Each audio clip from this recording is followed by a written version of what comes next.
এক, তাৎক্ষণিক লাখ লাখ মানুষের মৃত্যু হবে। একটিমাত্র পারমাণবিক বোমা সম্পূর্ণ একটি শহরকে নিমিষে ধূলিসাৎ করে দিতে পারে। বিস্ফোরণের তাপে মানুষ বাষ্পীভূত হয়ে যাবে, বিল্ডিংগুলো গলে যাবে কাচের মতো।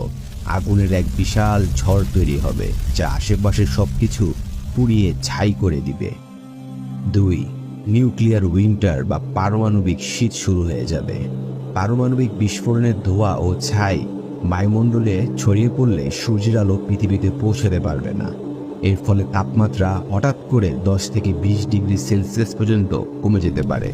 ফলে নষ্ট হবে ফসল, খাদ্য সংকটে লাখ লাখ মানুষ অনাহারে মারা যাবে। 3, বিকলাঙ্গ প্রজন্ম তৈরি হবে। পারমাণবিক বিকিরণ জিনগত পরিবর্তন ঘটাতে পারে, যার ফলে জন্ম নেবে বিকলাঙ্গ শিশু। ক্যান্সার, লিউকেমিয়া ও অন্যান্য মরণব্যাধি রোগ ছড়িয়ে পড়বে প্রজন্মের পর প্রজন্ম। মাটি, পানি, বাতাস দূষিত হয়ে যাবে, ফলে বসবাসযোগ্য জমির পরিমাণ কমে আসবে। 4, আধুনিক বিশ্ব ফিরে যাবে অন্ধকার যুগে। ইলেকট্রিক গ্রিড, ইন্টারনেট, যোগাযোগ ব্যবস্থা ধ্বংসের শিকার হবে। হাসপাতাল, ব্যাংক, সরকারি ব্যবস্থা অকার্যকর হয়ে পড়বে। মানুষ বনে জঙ্গলে ফিরে যেতে বাধ্য হবে। খাদ্য ও পানির জন্য শুরু হবে চরম হানাহানি। 5, কেউ জিতবে না, সবাই হারবে।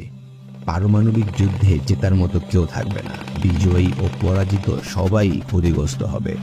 আলবার্ট আইনস্টাইন একবার বলেছিলেন, আমি জানি না তৃতীয় বিশ্বযুদ্ধে কি অস্ত্র ব্যবহার করা হবে, কিন্তু চতুর্থ বিশ্বযুদ্ধে লাঠি ও পাথর দিয়েই লড়াই করা লাগবে। আল্লাহ তাআলা এমন ধ্বংসাত্মক ইতিহাসের সাক্ষী হওয়া থেকে আমাদের হেফাজত করুন।